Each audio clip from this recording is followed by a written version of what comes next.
Today we are discussing about the techniques of scientific management. അതായത് already scientific മാനേജ്മെന്റിന്റെ techniques എന്തൊക്കെയാണെന്നുള്ളതാണ് നമ്മൾ ഇനി നോക്കാനായിട്ട് പോകുന്നത്. ഒന്നാമത്തെ ടെക്നിക്കാണ് ഫങ്ഷണൽ ഫോർമാൻഷിപ്പ് എന്ന് പറയുന്നത്. അതായത് ഒരു ഫാക്ടറി സിസ്റ്റത്തിൽ a foreman represents managerial figure with whom the workers are face to face contact on a daily basis. അതായത് ഫോർമാൻ എന്ന് പറഞ്ഞ പൊസിഷനിൽ ഇരിക്കുന്ന വ്യക്തിയാണ് ആ ഒരു ഫാക്ടറി എന്ന് പറയുന്ന സ്ഥലത്ത്, പ്രൊഡക്ഷൻ നടക്കുന്ന സ്ഥലത്ത് ആളുകളുമായിട്ട് ഫേസ് ടു ഫേസ് കോണ്ടാക്റ്റിൽ വരുന്ന ഒരു മാനേജറിയൽ ഫിഗറിലുള്ള വ്യക്തി. അപ്പം ആ ഒരു മനുഷ്യനാണ് മാനേജർ ലെവലിൽ ഏറ്റവും ലോവസ്റ്റ് റാങ്കിങ്ങിൽ വരുന്ന ആളും ജോലിക്കാരിൽ ഏറ്റവും മുകളിൽ വരുന്ന വ്യക്തി. അപ്പൊ പുള്ളിക്കാരന് ഒരു ഗുഡ് ഫോർമാന്റെ ക്വാളിറ്റീസ് ഉണ്ടെങ്കിൽ മാത്രമേ പ്രോപ്പറായിട്ട് മാനേജറിയൽ ആക്ടിവിറ്റീസ് അവിടെ നടക്കത്തുള്ളൂ. അപ്പോൾ ഈ ഒരു പർട്ടിക്കുലർ വ്യക്തി എന്താ തീരുമാനിച്ചത്? അവിടെ ഈ ഫോർമാൻ എന്ന് പറഞ്ഞിട്ടുള്ള ആളായിട്ട് പ്രോപ്പറായിട്ട് ഒരു വ്യക്തിനെ കണ്ടെത്താനായിട്ട് സാധിക്കത്തില്ല. സോ അതുകൊണ്ട് ഒരു ഫങ്ഷണൽ ഫോർമാൻഷിപ്പ് എന്ന് പറഞ്ഞിട്ടുള്ള ഒരു സ്ട്രക്ചർ 8 പേഴ്സൺസിനെ ആയിട്ട് ഡിവൈഡ് ചെയ്ത് കൊണ്ടുവരാമെന്ന് തീരുമാനിക്കുന്നു. അങ്ങനെ ടൈലർ എന്താ തീരുമാനിച്ചത്? അവിടെ പ്ലാനിങ്ങിലും എക്സിക്യൂഷനിലും ഒക്കെ ഒരു സെപ്പറേഷൻ കൊണ്ടുവന്ന് ലോവസ്റ്റ് ലെവലിൽ നിന്ന് തന്നെ ഒരു സെപ്പറേറ്റ് ലെവൽ ഓഫ് ആളുകളിലേക്ക് 8 പേരിലേക്ക് ഡിവൈഡ് ചെയ്തുകൊണ്ട് ആക്ടിവിറ്റീസ് കൊടുക്കാം. അങ്ങനെ ഒരു ഫങ്ഷണൽ ഫോർമാൻഷിപ്പ് എന്ന പേരിട്ട് ഒരു ലെവൽസ് ഓഫ് വർക്കിംഗ് ഏരിയ അവിടെ കൊണ്ടുവരികയാണ്. അപ്പൊ ഫാക്ടറി മാനേജറിന്റെ അണ്ടറിൽ പല ഇൻചാർജുള്ള ആളുകൾ വർക്ക് ചെയ്യുന്നു. പ്രൊഡക്ഷൻ ഇൻചാർജോ പ്ലാനിങ് ഇൻചാർജോ അങ്ങനെ പല രീതിയിൽ ക്ലർക്സും റൂട്ട് ക്ലർക്കുകളായിട്ടും കോസ്റ്റ് ക്ലർക്കുകളായിട്ടും പല ഡിസിപ്ലിന്റെ ആളുകൾ വർക്ക് ചെയ്ത് അവിടെ ഒരു സ്ട്രക്ചർ കൊണ്ടുവന്നതിന് ശേഷം പ്രോപ്പർ ആയിട്ടുള്ള വർക്ക് നടത്തുന്നു. അതാണ് ഫങ്ഷണൽ ഫോർമാൻഷിപ്പ് എന്ന് പറഞ്ഞുകൊണ്ട് ഉദ്ദേശിക്കുന്നത്. അപ്പൊ ഈ തരത്തില് these 4 personnel would draft instructions for workers. അതുപോലെ റൂട്ട് ഓഫ് പ്രൊഡക്ഷൻ എങ്ങനെ ആയിരിക്കണമെന്നും കൃത്യമായിട്ടുള്ള ടൈം ആൻഡ് കോസ്റ്റ് ഷീറ്റുകൾ പ്രിപ്പയർ ചെയ്യുന്നതൊക്കെ ഇവരാണ്, ഈ ഫങ്ഷണൽ ഫോർമാൻഷിപ്പിനുള്ള ആളുകളാണ്. ഫങ്ഷണൽ ഫോർമാൻഷിപ്പ് എന്ന് പറയുന്നത് ശരിക്കും ഡെലിഗേഷന്റെ അല്ലെങ്കിൽ ഡിവിഷന്റെ ഒരു എക്സ്റ്റൻഷൻ ആയിട്ട് വരും. അതായത് ഓരോ ഏരിയയിലും സ്പെഷ്യലൈസ്ഡ് ആയിട്ടുള്ള ആളുകളായിരിക്കും വർക്ക് ചെയ്യുന്നത്. ഈച്ച് വർക്കേഴ്സും ഓരോ ഫോർമാന്റെ അണ്ടറിൽ റിലേറ്റഡ് പ്രോസസ്സ് ചെയ്തിരിക്കണം. ഫോർമാൻസ് എന്ന് പറയുന്ന ഈ വ്യക്തികൾ കൃത്യമായിട്ടുള്ള ഇന്റലിജൻസ് ഉള്ള, എഡ്യൂക്കേഷൻ ഉള്ള, ജഡ്ജ്മെന്റ് കപ്പാസിറ്റി ഉള്ള, സ്പെഷ്യൽ നോളജ് ഉള്ള വ്യക്തികളായിരിക്കണം. അപ്പൊ since all these qualities could not be found in a single person, Taylor 8 സ്പെഷ്യലിസ്റ്റുകളെ പ്രപ്പോസ് ചെയ്തു. അങ്ങനെയാണ് ഫങ്ഷണൽ ഫോർമാൻഷിപ്പ് വരുന്നത്. ഇവിടെ നിങ്ങൾക്ക് നോക്കിയാൽ അറിയാം, ഫാക്ടറി മാനേജർ അല്ലെങ്കിൽ ഫോർമാൻ എന്ന് പറഞ്ഞൊരു വ്യക്തിയുണ്ട്. അതിന്റെ താഴെ പ്ലാനിങ് ഇൻചാർജും പ്രൊഡക്ഷൻ ഇൻചാർജ് എന്ന് പറഞ്ഞ് 2 ഡിവിഷൻ ആയിട്ട് തിരിച്ചിട്ട് പ്ലാനിങ് ഇൻചാർജിന്റെ അണ്ടറിൽ കുറച്ച് ക്ലർക്കുകൾ കൊടുത്തിട്ടുണ്ട്. Instruction card clerk, route clerk, time cost clerk കൊടുത്തിട്ടുണ്ട്. പ്രൊഡക്ഷൻ ഇൻചാർജിന്റെ അണ്ടറിൽ speed boss, gang boss, repair boss, inspector അങ്ങനെ കൊടുത്തിരിക്കുന്നു. ലാസ്റ്റ് വർക്ക്മാനിലേക്ക് വരുന്നു. അപ്പൊ ഈ തരത്തിൽ 8 സ്പെഷ്യലിസ്റ്റുകളെ വെച്ചുകൊണ്ട് എന്താ സംഭവിച്ചിരിക്കുന്നത്? ഒരു പ്രോപ്പർ ആയിട്ടുള്ള ഫങ്ഷണൽ ഫോർമാൻഷിപ്പ് അവിടെ ഫോം ചെയ്തിരിക്കുകയാണ്. രണ്ടാമത്തെ ടെക്നിക്കാണ് standardisation and simplification of work. അപ്പൊ ഫങ്ഷണൽ ഫോർമാൻഷിപ്പ് എന്ന് പറയുന്ന ടെക്നിക്കിന് ശേഷം ടൈലർ കൊണ്ടുവന്നതാണ് വർക്ക് ഏറ്റവും സ്റ്റാൻഡേർഡിലായിരിക്കണം, സിമ്പിൾ ഫോർമാറ്റിലായിരിക്കണം ചെയ്യേണ്ടത്. ടൈലർ ഭയങ്കര സ്ട്രോങ് സപ്പോർട്ടായിരുന്നു സ്റ്റാൻഡേർഡൈസേഷൻ. അതായത് ഒരു സയന്റിഫിക് മെത്തേഡ് യൂസ് ചെയ്ത് ഓരോ മെത്തേഡ് ഓഫ് പ്രൊഡക്ഷനും അനലൈസ് ചെയ്തുകൊണ്ട് ഒരു സ്റ്റാൻഡേർഡ് ഫിക്സ് ചെയ്തിട്ടായിരിക്കണം ഓരോ വർക്കും ചെയ്യേണ്ടത്. അപ്പൊ സ്റ്റാൻഡേർഡൈസേഷൻ എന്ന് പറയുന്നത് എല്ലാത്തിലും നടന്നിരിക്കണം. റോ മെറ്റീരിയൽസിലായിക്കോട്ടെ, ടൈമിലായിക്കോട്ടെ, പ്രോഡക്റ്റിലായിക്കോട്ടെ, മെഷീനറിയിലായിക്കോട്ടെ, മെത്തേഡ്സിലായിക്കോട്ടെ, എന്ത് വർക്കിംഗ് കണ്ടീഷൻസിലായിക്കോട്ടെ, ഈ ബെഞ്ച് മാർക്ക് വെച്ചിട്ടായിരിക്കണം വർക്ക് ചെയ്യേണ്ടത്. അപ്പൊ എന്തൊക്കെയാണ് സ്റ്റാൻഡേർഡൈസേഷന്റെ ഒബ്ജക്റ്റീവ്സ് എന്ന് നമുക്ക് നോക്കാം.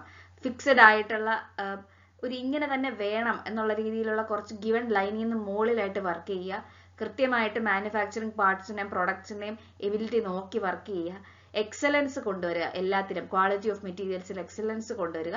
എല്ലാത്തിനും ഒരു basic standard of performance establish ചെയ്യുക. അതാണ് സ്റ്റാൻഡേർഡൈസേഷൻ എന്ന് പറഞ്ഞതുകൊണ്ട് ഉദ്ദേശിക്കുന്നത്. എന്താണ് സിംപ്ലിഫിക്കേഷൻ? ഒരുപാട് വെറൈറ്റികൾ കൊണ്ടുവന്ന് ഒത്തിരി ഡൈവേഴ്സിഫൈഡ് ആയിട്ടുള്ള പ്രൊഡക്റ്റ് ഒന്നും കൊണ്ടുവരാതെ സിമ്പിൾ പ്രോഡക്ട്സ് കൊണ്ടുവന്ന് സിമ്പിൾ ആയിട്ട് ആക്ടിവേറ്റ് ചെയ്യുക എല്ലാ കാര്യങ്ങളും. അത് അൺനെസസറി ആയിട്ടുള്ള പ്രൊഡക്ട്സിനെയൊക്കെ എലിമിനേറ്റ് ചെയ്തുകൊണ്ട് സിംപ്ലിഫിക്കേഷൻ അപ്ലൈ ചെയ്യുക. അപ്പൊ അങ്ങനെ സിംപ്ലിഫിക്കേഷൻ അപ്ലൈ ചെയ്യുമ്പോൾ എന്ത് സംഭവിക്കും? കോസ്റ്റ് ഓഫ് ലേബർ, അതുപോലെ തന്നെ മെഷീൻസ്, ടൂൾസ്, ഇങ്ങനെയുള്ള റിസൾട്ട്സ് ഒക്കെ സേവിങ്സ് ഒക്കെ കൊണ്ടുവരും.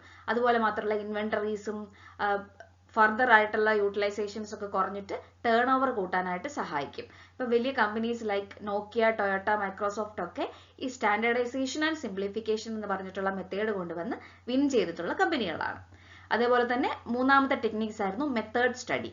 മെത്തേഡ് സ്റ്റഡി എന്ന് പറഞ്ഞാൽ വേറൊന്നുമില്ല, Taylor devised the concept of assembly line by using method study. Objective of method study is to find out the best way of doing the job. ഓരോ job ചെയ്യുമ്പോഴും best method ആയിരിക്കണം use ചെയ്യേണ്ടത്. That is method study. അപ്പൊ best way പല parameters ഉപയോഗിച്ചുകൊണ്ട് കണ്ടെത്തുക, അതാണ് ഇവിടെ എഴുതേണ്ടത്. Objective of the all exercise is to minimize the cost of production and maximize the quality and satisfaction of the customer. അതേപോലെ തന്നെ ഇപ്പോൾ ഒരു കാർ ഡിസൈൻ ചെയ്യുന്ന കാര്യം ഇവിടെ പറഞ്ഞില്ല. For designing a car, assembly line production would entail the sequence of operation, place foreman, machines, raw materials, all these are the part of method study. Method study എന്താ? Best way of method കണ്ടുപിടിക്കുക. അതങ്ങനെ കണ്ടുപിടിക്കണമെങ്കിൽ എന്ത് ചെയ്യണം? Assembly line production കൊണ്ടുവരണം. അതായത് എല്ലാത്തിനും ഒരു arrangement ഉണ്ടായിരിക്കണം, പ്രോപ്പർ ആയിട്ടുള്ള ഒരു സീക്വൻസിലായിരിക്കണം കാര്യങ്ങൾ നടക്കേണ്ടത്, ഓരോ വ്യക്തികളെയും കറക്റ്റായിട്ട് അസൈൻ ചെയ്തിട്ടായിരിക്കണം വർക്ക് ചെയ്യേണ്ടത്. ഇതെല്ലാം മെത്തേഡ് സ്റ്റഡിയുടെ പാർട്ടായിട്ട് വരുന്നതാണ്. നെക്സ്റ്റ് ആണ് മോഷൻ സ്റ്റഡി. എന്താണ് motion study? Motion study refers to the technique of study of movements like lifting, putting objects, ചലനാത്മകമായിട്ടുള്ള കാര്യങ്ങൾ. അതായത് ഒരു കാര്യം ഒരു സ്ഥലത്ത് നിന്ന് എടുത്ത് മാറ്റുന്നു, ചേഞ്ചിങ് പൊസിഷൻസ്, അങ്ങനെയുള്ള കാര്യങ്ങളൊക്കെ അതിനെക്കുറിച്ച് പഠിച്ചിട്ട് അൺനെസസറി ആയിട്ടുള്ള മൂവ്മെന്റ്സ് എല്ലാം എലിമിനേറ്റ് ചെയ്ത് കളയുക, ആവശ്യമുള്ള സമയത്ത് മാത്രം ആവശ്യമുള്ള കാര്യങ്ങൾ ചെയ്യുക. That is motion study. ഇതെല്ലാം ടെക്നിക്സ് ഓഫ് സയന്റിഫിക് മാനേജ്മെന്റിന്റെ പാർട്ടിൽ വരുന്നതാണ്. അതുപോലെ തന്നെ മോഷൻസ് കറക്റ്റ് ആയിട്ട് കണ്ടുപിടിക്കുമ്പോൾ, ഏതൊക്കെ ചലനം എവിടെ ചെയ്യണം എന്ന് പ്രോപ്പറായിട്ട് കണ്ടെത്തുമ്പോൾ നമ്മൾ കൂടുതൽ പ്രൊഡക്റ്റീവ് ആവുകയും ബാക്കിയുള്ള അൺനെസസറി ഉള്ള ആക്ടിവിറ്റീസ് മാറ്റുകയും ചെയ്യും. അപ്പൊ എന്തൊക്കെയാണ്? അപ്പൊ കൃത്യമായിട്ടുള്ള ചലനാത്മകത കൊണ്ടുവരാൻ വേണ്ടിയിട്ട് അവർ സ്റ്റോപ്പ് വാച്ചുകൾ വെച്ചു, വെറൈറ്റി ആയിട്ടുള്ള സിമ്പിൾസുകൾ, കളേഴ്സ് ഒക്കെ ഉപയോഗിച്ചുകൊണ്ട് ഓരോന്നിനെയും കൺട്രോൾ ചെയ്യാനായിട്ട് തുടങ്ങി. അങ്ങനെ സ്റ്റോപ്പ് വാച്ചുകൾ ഉപയോഗിക്കുന്നത് ഏറ്റവും ഇമ്പോർട്ടന്റ് ആയിട്ടുള്ള ഒരു എക്സാമ്പിൾ ആയിട്ട് നിങ്ങൾക്ക് എഴുതാനായിട്ട് സാധിക്കും. പിന്നൊരു സ്റ്റഡിയാണ് ടൈം സ്റ്റഡി. ടെക്നിക്കാണ് ടൈം സ്റ്റഡി. ടൈം സ്റ്റഡി വേറൊന്നുമല്ല, it determines the standard time to take a perform a well defined job. ഇപ്പോൾ ഒരു ജോബ് ചെയ്യേണ്ട സമയം 5 മണിക്കൂറാണെങ്കിൽ അതിനൊരു ഡിറ്റർമൈൻഡ് ആയിട്ടുള്ള സ്റ്റാൻഡേർഡ് ടൈം കൊണ്ടുവന്ന് ടൈം മെഷറിംഗ് ഡിവൈസുകൾ ഉപയോഗിച്ചുകൊണ്ട് ഓരോ ടാസ്കുകളും മെഷർ ചെയ്യാൻ തുടങ്ങി. അപ്പൊ ആ രീതിയിൽ ടൈം കൺട്രോൾ ചെയ്ത് ടൈം കൺസ്യൂം ചെയ്യുന്നത് കുറച്ച് കറക്റ്റ് ആയിട്ട് യൂസ് ചെയ്യാനായിട്ട് തുടങ്ങിയത് ഇവിടെയാണ്. അതേപോലെ തന്നെ time measuring devices use to each element of task and standard time is fixed for the all of the task by taking several readings. പലതവണ റിസർച്ച് ചെയ്ത് വായിച്ചിട്ടാണ് അവർ എന്ത് ചെയ്യുന്നത്? ഓരോ ടൈമും ഫിക്സ് ചെയ്യുന്നത്. This method of time study will depend upon the volume of frequency of task, അതിന്റെ സൈക്കിൾ ഓഫ് ടൈം, അതിന്റെ മെഷർമെന്റ് കോസ്റ്റ് ഒക്കെ വെച്ചിട്ടായിരിക്കണം അവർ എന്ത് ചെയ്യുന്നത്?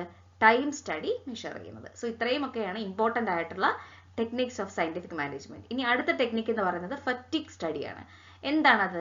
വേറെ ഒന്നുമല്ല, കണ്ടിന്യൂസ് ആയിട്ട് വർക്ക് ചെയ്യുന്ന വർക്കേഴ്സിന് സ്റ്റാമിന കുറയും. സോ അതിന് വേണ്ടിയിട്ട് പ്രോപ്പർ ആയിട്ടുള്ള ഇന്റർവെൽസ് എവിടെ കൊടുക്കണം അതിനെക്കുറിച്ച് പഠിച്ച് ആ വ്യക്തികളുടെ വർക്ക് ചെയ്യുന്ന വർക്കേഴ്സിന്റെ സ്റ്റാമിന റീഗെയിൻ ചെയ്യാനായിട്ട് ഉള്ള ആക്ടിവിറ്റീസ്, സെയിം കപ്പാസിറ്റി കൂട്ടാനായിട്ട് ഇത് പ്രൊഡക്ടിവിറ്റി കൂട്ടാനായിട്ട് സഹായിക്കും. അപ്പൊ fatigue study always seeks to determine the amount of frequency of rest of intervals in a completing task. So അതുപോലെ തന്നെ പലതരത്തിലുള്ള ഫറ്റിഗ് സ്റ്റഡികൾ വർക്കിംഗ് അവേഴ്സിനെ കുറിച്ചും, എങ്ങനെയാണ് അൺസ്യൂട്ടബിൾ ആയിട്ടുള്ള വർക്കാണോ അവിടെ ചെയ്യുന്നത്, അവർ തമ്മിലുള്ള റിലേഷൻസ് എങ്ങനെയാണ്, ഇതെല്ലാം ബാഡ് വർക്കിംഗ് കണ്ടീഷൻ ആണോ എന്നൊക്കെ കണ്ടുപിടിക്കാനായിട്ട് സഹായിക്കുന്നതാണ്. അങ്ങനെയുള്ള ഹിൻഡ്രൻസസ് ഒക്കെ മാറ്റി പ്രോപ്പർ ആയിട്ടുള്ള വർക്കിംഗ് കണ്ടീഷൻ വർക്കേഴ്സിന് കൊടുക്കാനായിട്ട് സാധിക്കും. വളരെ ഇമ്പോർട്ടന്റ് ആയിട്ടുള്ള അടുത്തൊരു ടെക്നിക്കായിരുന്നു ഡിഫറൻഷ്യൽ പീസ് വേജ് സിസ്റ്റം. വേറൊന്നുമല്ല, ടൈലർ എപ്പോഴും ഈ ഒരു പർട്ടിക്കുലർ സിസ്റ്റത്തിനെ സപ്പോർട്ട് ചെയ്യുന്ന വ്യക്തിയായിരുന്നു. അയാൾ പറഞ്ഞത് വർക്കേഴ്സ് ചെയ്യുന്ന ഔട്ട്പുട്ടിനനുസരിച്ചുള്ള എഫിഷ്യൻസിക്ക് അനുസരിച്ചുള്ള റിവാർഡ് അവർക്ക് കൊടുക്കണം. According to Taylor, the difference of extra amount paid should be enough for the inefficient worker to be motivated to perform better. മനസ്സിലായില്ലേ നിങ്ങൾക്ക്? ടൈലറിനനുസരിച്ച് ഒരു നന്നായിട്ട് ജോലി ചെയ്യുന്ന ഒരു വ്യക്തിക്ക് നമ്മൾ ഇച്ചിരി കൂടുതൽ എമൗണ്ട് കൊടുത്തു കഴിഞ്ഞാൽ കൊടുക്കുന്ന അവന് കൂടുതൽ എമൗണ്ട് കിട്ടി, അപ്പൊ അങ്ങനെ കിട്ടിയാൽ ഇൻഎഫിഷ്യന്റ് ആയിട്ട് വർക്ക് ചെയ്യുന്ന ഒരാൾക്ക് ഒരു മോട്ടിവേഷനാണ്. ഞാൻ നാളെ അതുപോലെ വർക്ക് ചെയ്താൽ എനിക്കും എന്ത് ചെയ്യാൻ സാധിക്കും? ഇതേ രീതിയിൽ വർക്ക് ചെയ്യാൻ എനിക്ക് എമൗണ്ട് കിട്ടും. അപ്പൊ ആ രീതിയിൽ മോട്ടിവേഷൻ കിട്ടും. സോ അതാണ് ഡിഫറൻഷ്യൽ പീസ് വേജ് സിസ്റ്റം എന്ന് പറഞ്ഞ ടെക്നിക്കിൽ പറയുന്നത്. Workers and managers should work in a harmony for maximizing the output. അപ്പോൾ മെന്റൽ റെവല്യൂഷൻ ആണ് ഇവിടെ ഉദ്ദേശിക്കുന്നത്. ആറ്റിറ്റ്യൂഡിനെ, വർക്കേഴ്സിന്റെ ആറ്റിറ്റ്യൂഡ് മാറ്റുക, മാനേജ്മെന്റിന്റെ ആറ്റിറ്റ്യൂഡ് കുറച്ചും കൂടെ ഇംപ്രൂവ് ആവും. അങ്ങനെ കോമ്പറ്റീഷന് പകരം കോപ്പറേഷൻ അവിടെ വരും. So we can also examine present status of scientific management. Today കുറേ ടെക്നിക്സുകൾ ഡെവലപ്പ് ചെയ്ത് വന്നിട്ടുണ്ട് സയന്റിഫിക് മാനേജ്മെന്റിൽ. FW ടൈലർ ഡിസ്കവർ ചെയ്ത് which is used very successfully by Ford motor company for manufacturing model T car for the masses. ഒരു എക്സാമ്പിളാണ് പറഞ്ഞിരിക്കുന്നത്. Ford motor company അവരുടെ model T car successfully implement ചെയ്തത് ഈ FW ടൈലറിന്റെ സയന്റിഫിക് മാനേജ്മെന്റുകൾ ടെക്നിക്സുകൾ ഉപയോഗിച്ചുകൊണ്ടാണെന്നുള്ളതാണ് ഇവിടെ mention ചെയ്തിരിക്കുന്നത്. അടുത്തതായിട്ട് നമ്മൾ നോക്കാൻ പോകുന്നത് ഹെൻറി ഫയോളിന്റെ പ്രിൻസിപ്പിൾസ് ഓഫ് മാനേജ്മെന്റ് ആണ്.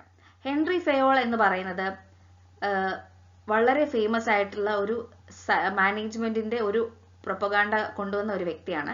Henry Fayol explained about the amount of managers work and what principle should be follow doing the work.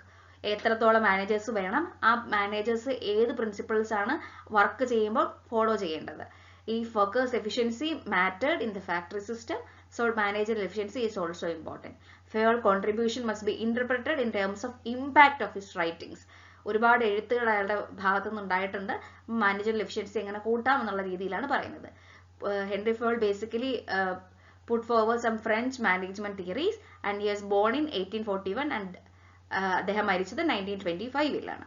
Theories പ്രധാനമായിട്ട് മാനേജറിയൽ ആക്ടിവിറ്റീസ് എങ്ങനെ നടത്തണമെന്നും അതിൽ ഫോളോ ചെയ്യേണ്ട പ്രിൻസിപ്പിൾസ് എന്തൊക്കെയെന്നുള്ളതാണ്. വളരെ ഇമ്പോർട്ടന്റ് ആയിട്ടുള്ള ഏരിയ ആണ്. ഇവിടുന്ന് എസ്എ ക്വസ്റ്റ്യൻസ് ചോദിക്കാനുള്ള സാധ്യതയുണ്ട്. ഇപ്പൊ പ്രധാനമായിട്ട് 14 പ്രിൻസിപ്പിൾസ് ഓഫ് മാനേജ്മെന്റ് ആണ് അദ്ദേഹം പ്രൊപ്പൗണ്ട് ചെയ്തത്. 1917 administration of industrial and general എന്ന് പറഞ്ഞിട്ടുള്ള ഒരു ബുക്കിലാണ് ഇദ്ദേഹം പബ്ലിഷ് ചെയ്തത്. ഇതിൽ ഒന്നാമത്തെ ഏറ്റവും ഇമ്പോർട്ടന്റ് ആയിട്ടുള്ള പ്രിൻസിപ്പിൾ എന്ന് പറയുന്നതാണ് ഡിവിഷൻ ഓഫ് വർക്ക്. എന്താണ് division of work? Work is divided into small task. Work small ടാസ്കുകളായിട്ട് ഡിവൈഡ് ചെയ്ത് വേണം കൊടുക്കാൻ. ഡിവിഷൻ ഓഫ് വർക്ക് എപ്പോഴും സ്പെഷ്യലൈസേഷനിലേക്ക് ലീഡ് ചെയ്യും. ബിസിനസ് വർക്ക് എപ്പോഴും എഫിഷ്യന്റ് ആയിട്ട് വർക്ക് ചെയ്യണമെങ്കിൽ അവിടെ ഡിവിഷൻ ഓഫ് വർക്ക് ഉണ്ടായിരിക്കണം. അതേപോലെ തന്നെ കമ്പനീസിൽ സെപ്പറേറ്റ് ഡിപ്പാർട്ട്മെന്റ്സ് വരുന്നതും, ഫിനാൻസ്, മാർക്കറ്റിംഗ്, പ്രൊഡക്ഷൻ, HR എന്നൊക്കെ പറഞ്ഞ ഡിപ്പാർട്ട്മെന്റ്സ് വരുന്നത് എന്താണ്? അത് ഈ ഡിവിഷൻ ഓഫ് വർക്കിന്റെ ഭാഗമാണ്. രണ്ടാമത്തെ പ്രിൻസിപ്പിൾ ആണ് അതോറിറ്റി ആൻഡ് റെസ്പോൺസിബിലിറ്റി. ഫയോളിനെ സംബന്ധിച്ചിടത്തോളം അതോറിറ്റി എന്ന് പറഞ്ഞാൽ എന്താണ്? Right to give orders. Order കൊടുക്കാനുള്ള റൈറ്റ് ആണ് അതോറിറ്റി എന്ന് പറയുന്നത്. അപ്പം ഈ റെസ്പോൺസിബിലിറ്റി എന്ന് പറഞ്ഞാൽ ഇതിന്റെ ഭാഗമായിട്ട് വരുന്നൊരു കാര്യമാണ്. 2 ടൈപ്സ് ഓഫ് അതോറിറ്റി ഉള്ളത്, ഒഫീഷ്യൽ ആയിട്ടുള്ള അതോറിറ്റിയും അതോറിറ്റി ടു കമാൻഡും. ഒഫീഷ്യൽ ആയിട്ടുള്ള അതോറിറ്റിയും പേഴ്സണൽ അതോറിറ്റിയും, അതാണ് 2 ടൈപ്പ് അതോറിറ്റി എന്ന് പറയുന്നത്. അപ്പൊ അതോറിറ്റി, ഒഫീഷ്യൽ അതോറിറ്റി എന്ന് പറഞ്ഞു കഴിഞ്ഞാൽ കമാൻഡ് ചെയ്യാനുള്ള അതോറിറ്റിയും, പേഴ്സണൽ അതോറിറ്റി എന്ന് പറഞ്ഞാൽ ഇൻഡിവിജ്വൽ ആയിട്ടൊരു മാനേജേഴ്സിന് വരുന്ന അതോറിറ്റിയും ആണ്.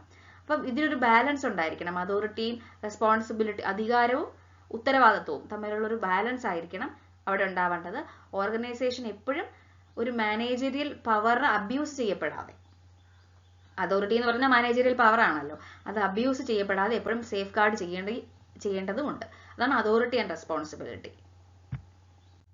ഇപ്പോൾ ഡിവിഷൻ ഓഫ് വർക്ക് നമ്മൾ നോക്കി, അതോറിറ്റി ആൻഡ് റെസ്പോൺസിബിലിറ്റി നോക്കി. Then discipline. ഡിസിപ്ലിൻ എന്ന് പറയുന്നത് എപ്പോഴും ഒബീഡിയന്റ് ആയിരിക്കണം. ഓർഗനൈസേഷന്റെ റൂൾസ്, എംപ്ലോയ്മെന്റ് കൃത്യമായിട്ട് ഫോളോ ചെയ്തിരിക്കണം. Discipline is the obedience to the organizational rules and employment agreement which are necessary for the working of the organization. Then next one ആണ് unity of command. Very very very important area ആണ്. ഇവിടുന്ന് 1 mark question ഒക്കെ ചോദിക്കാൻ, 5 mark question ഒക്കെ ചോദിക്കാനുള്ള സാധ്യതയുണ്ട്. Unity of command എന്ന് പറഞ്ഞാൽ ഫയോളിന്റെ കൺസെപ്റ്റ് അനുസരിച്ച് ഒരു വർക്കർ ഒരു ഓഫീസറിന്റെ അടുത്ത് നിന്ന് മാത്രമായിരിക്കണം, ഒരു ബോസിന്റെ അടുത്ത് നിന്നായിരിക്കണം അതോറിറ്റി എടുക്കേണ്ടത്, അതായത് അവരുടെ ഓർഡറുകൾ സ്വീകരിക്കേണ്ടത്. പല ബോസുകളുടെ അടുത്തുനിന്ന് ഓർഡറുകൾ സ്വീകരിച്ചാൽ ഒരിക്കലും വർക്കൗട്ട് ആവത്തില്ല എന്നുള്ളതാണ് ഫയോൾ പറയുന്നത്. There should be only one boss for every individual employee, 2 superiors at the same time. അത് principles of unity of command violate ചെയ്യപ്പെടുന്നതാണ്. അപ്പോൾ of course receive orders from a one responsible superior. That is the point, unity of command. ഇത് എപ്പോഴും ടാസ്കുകളിലെ confusion ഒഴിവാക്കാനായിട്ട് സഹായിക്കും. മറ്റ് 5ാമത്തെ ഒരു principle ആണ് unity of direction. All the units of an organization should be moving towards same direction. അത് ഉറപ്പായിട്ടും ഒരു മാനേജർ കൺഫർമേഷൻ കൊടുത്തിരിക്കണം. അതായത് ഫോക്കസ്ഡ് എഫേർട്സ് ആയിരിക്കണം, സെയിം ഒബ്ജക്റ്റീവ് ആയിരിക്കണം, വൺ ഹെഡ് വൺ പ്ലാൻ. അതായത് ഒരു ഓർഗനൈസേഷൻ മുഴുവൻ ഒരു ഡയറക്ഷനിലായിരിക്കണം പോകേണ്ടത്, സെയിം ഒബ്ജക്റ്റീവ് ആയിരിക്കണം ഉണ്ടാവേണ്ടത്. അല്ലാതെ പല ഒബ്ജക്റ്റീവ്സ് വെച്ച് പല ഡയറക്ഷൻസിൽ ഒരിക്കലും പോകാനായിട്ട് ഒരു മാനേജ്മെന്റ് പോകാനായിട്ട് പാടില്ല. That is unity of direction. ഇപ്പൊ ജസ്റ്റ് ഒരു യൂണിറ്റി ഓഫ് കമാൻഡും യൂണിറ്റി ഓഫ് ഡയറക്ഷനും തമ്മിലുള്ള ഒരു ഡിഫറൻസ് നിങ്ങൾക്ക് നോക്കാം. മീനിങ് എന്ന് പറഞ്ഞു കഴിഞ്ഞാൽ unity of command one subordinate ആയിരിക്കണം, യൂണിറ്റി ഓഫ് ഡയറക്ഷൻ എല്ലാ ഗ്രൂപ്പ് ഓഫ് ആക്ടിവിറ്റീസിനും വൺ പ്ലാൻ ആയിരിക്കണം ഉണ്ടാവേണ്ടത്. എയിം എന്ന് പറഞ്ഞാൽ unity of command dual subordination ഒഴിവാക്കുക, യൂണിറ്റി ഓഫ് ഡയറക്ഷന്റെ എയിം എന്ന് പറഞ്ഞു കഴിഞ്ഞാൽ ഓവർലാപ്പ് ചെയ്യുന്ന ആക്ടിവിറ്റീസ് ഒഴിവാക്കുക. ഇതെങ്ങനെ ഇംപ്ലിക്കേഷൻ എന്ന് വെച്ച് കഴിഞ്ഞാൽ യൂണിറ്റി ഓഫ് കമാൻഡ് ഇൻഡിവിജ്വൽ എംപ്ലോയീസിനെ അഫക്ട് ചെയ്യും, യൂണിറ്റി ഓഫ് ഡയറക്ഷൻ ആണെങ്കിൽ അത് എൻറ്റയർ ഓർഗനൈസേഷനെ അഫക്ട് ചെയ്യും. This is very important area. Next നമുക്ക് നോക്കാം subordination of individual interest to general interest. Very important ആണ്. അതായത് ഇൻട്രസ്റ്റ് ഓഫ് ആൻ ഓർഗനൈസേഷൻ ആയിരിക്കണം ഓരോ ഇൻഡിവിജ്വൽ ഇൻട്രസ്റ്റുകളുടെ മുകളിൽ വരേണ്ടത്. നമുക്കറിയാം ഒരു 10,000 പേര് വർക്ക് ചെയ്യുന്ന കമ്പനിയിൽ 10,000 ഇൻട്രസ്റ്റ് ആയിരിക്കും അവർക്ക് ഉണ്ടായിരിക്കുക. അതിന്റെ ഇൻഡിവിജ്വൽ ഇൻട്രസ്റ്റിന്റെ മുകളിലായിരിക്കണം ആ ഓർഗനൈസേഷന്റെ ഒബ്ജക്റ്റീവ്, അവരുടെ കോമൺ ഇൻട്രസ്റ്റ്. അതാണ് ഇവിടെ പറയുന്നത്. Company has got it's on objectives. All the people in the organization should follow that objective. അതാണ് അവിടെ പറയുന്നത്. നെക്സ്റ്റ് പോയിന്റ് എന്ന് പറഞ്ഞു കഴിഞ്ഞാൽ റെമ്യൂണറേഷൻ ഓഫ് എംപ്ലോയീസ് ആണ്. റെമ്യൂണറേഷൻ പെർഫെക്റ്റ് ആയിരിക്കണം. അതായത് ഓവറോൾ പേ എന്ന് പറയുന്നത് ഒരു ഫെയറും കോമ്പറ്റീറ്റീവ് ആയിട്ടുള്ള ഒരു സാലറിയും എംപ്ലോയീസിന് കൊടുത്താൽ മാത്രമേ ഓർഗനൈസേഷന് നല്ല ഔട്ട്പുട്ട് കിട്ടുന്ന രീതിയിൽ വർക്കേഴ്സ് സാറ്റിസ്ഫൈഡ് ആയിട്ട് ജോലി ചെയ്തു തരും. അതാണ് റെമ്യൂണറേഷൻ ഓഫ് എംപ്ലോയീസ് എന്ന് പറഞ്ഞിട്ടുള്ള പ്രിൻസിപ്പിൾസ് ഓഫ് മാനേജ്മെന്റിൽ പറയുന്നത്. Then സെൻട്രലൈസേഷനും ഡീസെൻട്രലൈസേഷനും, കേന്ദ്രീകരണവും വികേന്ദ്രീകരണം എന്ന് പറയും. കോൺസെൻട്രേഷൻ ഓഫ് ഡിസിഷൻ മേക്കിംഗ് അതോറിറ്റിനെയാണ് സെൻട്രലൈസേഷൻ എന്ന് പറയുക. അതായത് ഇപ്പം സെൻട്രൽ എന്ന് പറയുമ്പോൾ നിങ്ങൾക്ക് ഒരു കേന്ദ്രം അല്ലെങ്കിൽ കേന്ദ്ര ബിന്ദു, അതായത് ഡിസിഷൻ എടുക്കുന്ന ആളുകളെല്ലാം കൂടെ ഒരുമിച്ച് ഒരു സ്ഥലത്ത് ചേർന്നിരിക്കുന്നതിനെയാണ് സെൻട്രലൈസേഷൻ, കേന്ദ്രീകരണം എന്ന് പറയുന്നത്. ദെൻ വേറെ ഡിസ്പേഴ്സൽ വരുമ്പോഴത്തേക്കും ഒരു പേഴ്സണിൽ നിന്ന് മറ്റൊരു പേഴ്സണിലേക്ക് ഡിസ്പേഴ്സൽ ഓഫ് അതോറിറ്റി അല്ലെങ്കിൽ ഡിസിഷൻ മേക്കിംഗ് കപ്പാസിറ്റി മാറുമ്പോഴേക്കും അതിനാണ് എന്തെന്ന് പറയുന്നത്, ഡീസെൻട്രലൈസേഷൻ എന്ന് പറയുന്നത്. അപ്പൊ ഡിഗ്രി ഓഫ് ഡീസെൻട്രലൈസേഷൻ ഡിപ്പെൻഡ് ചെയ്തിരിക്കുന്നത് ഒരു കമ്പനി എങ്ങനെയാണ് വർക്ക് ചെയ്യുന്നതെന്ന് വെച്ചിട്ടായിരിക്കും. ഭയങ്കര വലിയ ഓർഗനൈസേഷൻസിലാണെങ്കിൽ ഡീസെൻട്രലൈസേഷൻ ചെറിയ ചെറിയ ഓർഗനൈസേഷനിലാക്കിയിട്ട് സ്പ്ലിറ്റ് ചെയ്ത് കൊടുക്കും. വളരെ ചെറിയ കമ്പനി ആണെങ്കിൽ അവിടെ സെൻട്രലൈസ്ഡ് ആയിട്ടുള്ള അതോറിറ്റികളായിരിക്കും ഉണ്ടായിരിക്കുക, അവരായിരിക്കണം ഡിസിഷൻ മേക്കിംഗ് എടുക്കുക. So that is the point, centralisation and decentralisation. Next very important area ആണ്, ദാറ്റ് ഈസ് സ്കലാ ചെയിൻ. എന്താണ് scalar chain? An organisation consist of superiors and subordinates. നമുക്കറിയാം മുതിർന്ന ഉദ്യോഗസ്ഥരും താഴ്ന്ന ഉദ്യോഗസ്ഥരും വർക്കേഴ്സും ഒക്കെ ഉള്ള ഏരിയയാണ് സ്കലാ ചെയിൻ എന്ന് പറയുന്നത്. ഇതിന്റെ ഫോർമൽ ലൈൻസ് ഓഫ് അതോറിറ്റി, അതായത് ഏറ്റവും ടോപ്പ് ലെവലിൽ ഇരിക്കുന്ന ആൾ എ, ബി, സി, ഡി ഇങ്ങനെ 4 ലെവലിലാണെന്ന് വിചാരിക്കുക. അപ്പൊ മുകളിൽ നിന്ന് താഴേക്ക് ഒരു ഹയസ്റ്റ് ലോവസ്റ്റ് റാങ്കിലേക്ക് ഒരു ലൈൻ വരുന്നതാണ്. ഇതിനാണ് ഫോർമൽ ലൈൻസ് സ്കാല ചെയിൻ എന്ന് പറയുന്നത്. അപ്പൊ ഫെയോളിനനുസരിച്ച് organisation should have a chain. ഒരു അതോറിറ്റിക്ക് ഒരു ചെയിൻ ഉണ്ടായിരിക്കണം. എങ്ങനെയാണ് കമ്മ്യൂണിക്കേഷൻ പോകേണ്ടത്, ടോപ്പ് ടു ബോട്ടം എങ്ങനെയാണ് പോകേണ്ടത് എന്നുള്ളതിന്റെ ഒരു ഐഡിയ അവിടെ ഉണ്ടായിരിക്കണം എന്നുള്ളതാണ് ഫെയോൾ പറയുന്നത്. ചെയിൻ ഒരിക്കലും വയലേറ്റ് ചെയ്യപ്പെടാൻ പാടില്ല. നോർമൽ കേസിൽ ഫോർമൽ കമ്മ്യൂണിക്കേഷന്റെ കാര്യം വരുമ്പോഴത്തേക്കും ചെയിൻ ഒരിക്കലും വയലേറ്റ് ചെയ്യപ്പെടാൻ പാടില്ല എന്ന് പറയും. ഇനി സ്കാലാർ ചെയിനിൽ ഇമ്പോർട്ടന്റ് ആയിട്ടുള്ള ഒരു പോയിന്റ് എന്ന് പറയുന്നത് ഗാങ് പ്ലാങ്ക് എന്നുള്ളതാണ്. ഗാങ് പ്ലാങ്ക് എന്ന് പറയുന്നത് ഷോർട്ടർ റൂട്ട് എടുക്കും, ചില സമയത്ത് ഷോർട്ടർ റൂട്ട് എടുക്കും. അതായത് കമ്മ്യൂണിക്കേഷൻ ഡിലേ ആവാതെ പെട്ടെന്ന്, ഇപ്പം ഞാൻ നിങ്ങൾക്ക് ഒരു എക്സാമ്പിൾ കാണിച്ചു തരാം. ഇപ്പം ഇവിടെ നോക്കൂ, X, A, B, C, D, E, F ഇങ്ങനെ ടോപ്പ് ടു ബോട്ടം ആണ് പോകുന്നത്. അപ്പൊ വേഗം ഒരു ഇമ്പോർട്ടന്റ് എമർജൻസി കേസിൽ സിക്ക് എഫുമായിട്ടൊന്ന് കോണ്ടാക്ട് ചെയ്യണമെങ്കിൽ ഇവിടെ നോക്കൂ, സി ടു എഫ് ഒരു ലൈൻ കൊടുത്തിട്ടുണ്ട്. അവർക്ക് ഷോർട്ടർ റൂട്ടാണ്. അതിനാണ് ഗാങ് പ്ലാങ്ക് എന്ന് പറയുന്നത്. സോ ആ ടേം നിങ്ങൾ അറിഞ്ഞിരിക്കണം. നെക്സ്റ്റ് പോയിന്റ് ആണ് ഓർഡർ എന്ന് പറയുന്നത്. എന്താണ് order? People and materials must be in suitable places at appropriate time for maximum efficiency. എല്ലാ കാര്യങ്ങളും ഒരു ഓർഡറിലായിരിക്കണം ചെയ്യേണ്ടത്. എടുത്തത് വെച്ച സ്ഥലത്ത് തന്നെ തിരിച്ചു വെക്കുക എന്ന് പറയുന്ന ഒരു ഡിസിപ്ലിൻ അല്ലേ, അതൊരു ഓർഡറാണ്. അത് തന്നെയാണ് ഇവിടെ പറഞ്ഞിരിക്കുന്നത്. എല്ലാ കാര്യത്തിനും every one have its own place, a place for everything. അത് അങ്ങനെ തന്നെ മെയിൻറ്റെയിൻ ചെയ്ത് പോകണം. If there is a fixed place for everything, it is present there. അങ്ങനെയാണെങ്കിൽ മാത്രമേ അവിടെ നടക്കുന്ന ആക്ടിവിറ്റീസിൽ ഒരു ഹിൻഡ്രൻസ് ഇല്ലാതെ വർക്ക് ചെയ്യാനായിട്ട് സാധിക്കത്തുള്ളൂ. അടുത്ത പോയിന്റ് ആണ് ഇക്വിറ്റി. അത് വേറൊന്നുമല്ല, ഒരു moral side of principles of management ആണ് ഇക്വിറ്റി എന്ന് പറയുന്നത്. Good sense and experience are needed to ensure fairness to all employees. എല്ലാ എംപ്ലോയീസിനും ഫെയർ ആയിട്ടുള്ള ഒരു ആക്ടിവിറ്റീസ് നടക്കാൻ വേണ്ടിയിട്ട് അവിടെ ഇക്വിറ്റി, നീതി നടപ്പാക്കിയിരിക്കണം, ഇക്വാളിറ്റി ഉണ്ടായിരിക്കണം.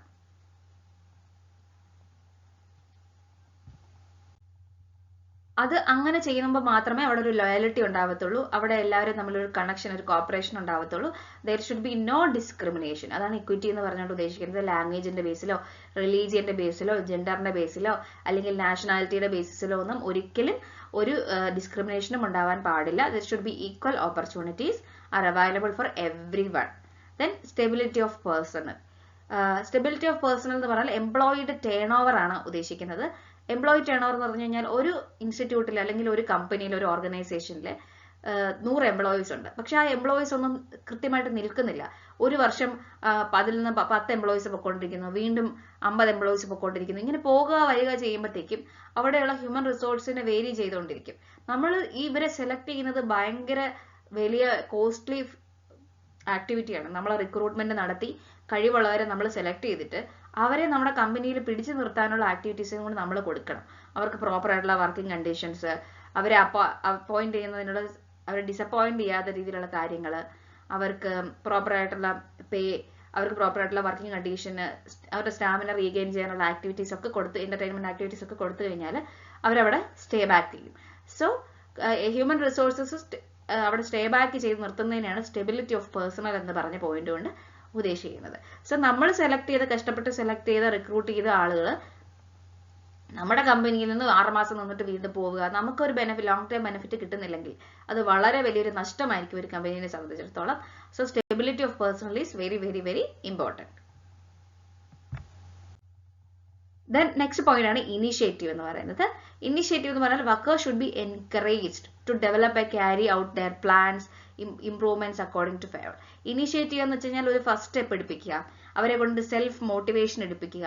എങ്ങനെയാണ് ഈ പ്ലാൻ പ്രോപ്പറായിട്ട് എക്സിക്യൂട്ട് ചെയ്യാൻ പറ്റുക, എങ്ങനെയാണ് ഇവിടെ നമ്മൾക്ക് അവരെ എൻകറേജ് ചെയ്യാൻ പറ്റുക. ഒരു ഗുഡ് കമ്പനി എപ്പോഴും എംപ്ലോയിന്റെ സൈഡിൽ നിന്ന് സജഷൻസ് എടുക്കും, അവരുടെ സൈഡിൽ നിന്നുള്ള പ്രോപ്പർ ആയിട്ടുള്ള കാര്യങ്ങൾ ചെയ്യും, അവർക്ക് പ്രോപ്പർ ആയിട്ടുള്ള റിവാർഡ് കൊടുക്കും. സോ ആ ഇനീഷ്യേറ്റീവിനെ എപ്പോഴും അപ്രീഷിയേറ്റ് ചെയ്യുക, വർക്കേഴ്സിനെ എപ്പോഴും എൻകറേജ് ചെയ്യുക എന്നാണ് പറയുന്നത്. ഇത് വളരെ ഇമ്പോർട്ടന്റ് ആയിട്ടുള്ള പ്രിൻസിപ്പിൾസ് ഓഫ് മാനേജ്മെന്റ് ആണ്.